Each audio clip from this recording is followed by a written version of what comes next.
If I asked you if Labyrinth Zone or Spring Yard Zone, the two levels we reviewed, can compete with some of the best levels in the other classic Sonic games like Sonic 2 or Sonic 3 and Knuckles, chances are, most of you would say no. Yes, Labyrinth Zone is a great zone, but if you want to compare it to the levels like Metropolis Zone, Wing Fortress Zone, Hydro City, or Angel Island, yeah, no.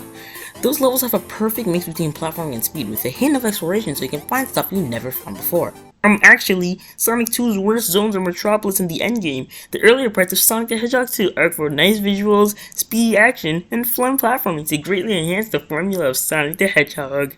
However, this next zone we're covering, some people might consider might be one of the best zones ever. We're of course talking about Green Hill Zone, the utopian paradise we've come to know and know. But I'm here to tell you that in reality, this place is absolutely nothing short of complete boredom. Well, what do we have here about good stuff for Green Hill? I mean, the level looks good. The trees, mountains, and blue sky really do set up with how perfect this place looks, and this place looks really nice. But the trees in the middle ground, they look like plastic. Every other zone that has a middle ground layer looks so real and really adds a lot to the general feel of the area. Marble has its large pine trees, Springyard has its bushes, Starlight has its construction pillars, and Scrapbrain has its industrial buildings, and it really helps make the look and feel better. But maybe it's the way they're so indifferent in height, or maybe it's the way it's so obviously repeated, but these trees look so weird and unnatural. That's not exactly what you want from a completely natural setting.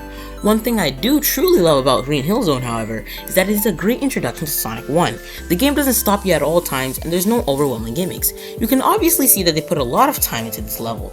Everything you need to know about Sonic controls and physics are taught in this level, and the rest of the game just builds on it. Jumping, rolling, huge slopes, bouncing on enemies, it's all here. However, I did say this level isn't perfect. In fact, it isn't even great. So here's some stuff I really don't like about Green Hill Zone. Okay, to start off, while I did say this level teaches the player about the physics, it doesn't do the level design any favors. Just look at a level map from Marble Zone Act 3, now look at one from Green Hill Act 3. It's so drastically different that it's not even funny. It's linear, a straight line, barely any alternating paths or secrets, and a straight line to the goal. And that brings me to my main problem with this level. This level is so boring, like it's draining. In order to 100% Sonic 1, you need to collect 50 rings in Act 1 or 2 and reach the end with it so you can enter the special stage. In Green Hill, you don't even need to go out of your way to collect rings at all. You can literally beat these sets of acts without letting go of right and occasionally jumping. This level design is so unfun and really uninteresting, and I literally can 100% this level by collecting every ring and killing every single enemy by memory. This isn't a joke, so there's nothing I haven't done in these levels, and it's not even fun. Act 2 steps it up with the bottom middle section with ring boxes and a shield, and a whole bottom route with a 1-up at the end.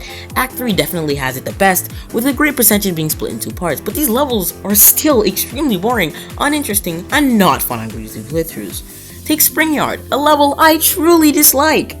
Act 1 level design is really linear but also quite vertical too. I'm not asking for triple trouble standards, but on an opening level, it doesn't have to be this easy and linear. The classic Sonic games aren't meant to be played once. They're meant to be explored and replayed. Take Sonic 3's Angel Island Zone, the opening level. Basically the whole level has separate paths that intersect, allowing for many playthroughs of different kinds. Sure, I've played those to the point that it's not even surprising, but after the second playthrough of Green Hill, I knew every single part of it, meaning optimization for rings or time wasn't a thing anymore. And also, we need to talk about the freaking boss! Now look, I know we've seen these bosses plenty of times and it's gotten annoying, but I'm not comparing any of them or factoring it into why I dislike these. The problem with this boss is that it's way too easy. I mean, just look at the footage.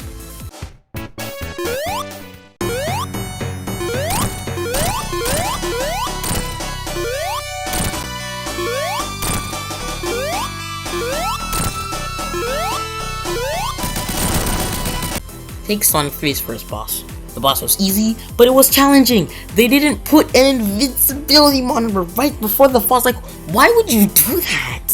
And even without it, the pattern isn't that hard to find out. If anyone takes a good look at this boss and already knows how the physics in Sonic 1 looks like, they'll know what to do. And it doesn't help that you can literally get 5 hits in for free. Oh my god, in conclusion, the level is really good. The layout can be entertaining and good, but once you finished it like 2 times, the level design gets extremely boring, and the boss fight definitely needs some work. Thank you guys so much for watching this. This might be like the least. I know I said I was gonna do Marble Zone, but I wasn't able to do Marble Zone because I didn't have time for it. I only had time for Green Hill because I already wrote the script. So I had to do Green Hill first. I promise that. I hope this video doesn't come out like when it's not meant to, or I hope this video is actually good because like I wrote the script today. I'm recording it now. I'm gonna edit it now, and I'm gonna put it on now. So I have to do this like before like tomorrow. So that's the time I normally upload. I'm sorry if this isn't like really up to your standards. It's not long enough. I didn't have a lot of time to make it, and I was really busy doing other stuff. So yeah, at Green Hill Zone, it's like, it's okay, but like, it's just not fun. Like, a lot of levels in this game are either just good or just not fun to play through. Like, for instance, let's take my Labyrinth Zone footage is 15 minutes. I have 15 minutes of footage for Labyrinth Zone. And I have 12 minutes of footage for Spring Yard Zone. But, you know, despite the fact I collected every single ring in every single act, I have 6 minutes of 6 minutes of footage for Green Hill Zone. 6 minutes. Isn't that like 6 minutes? 6 minutes. That's not even how long this video is.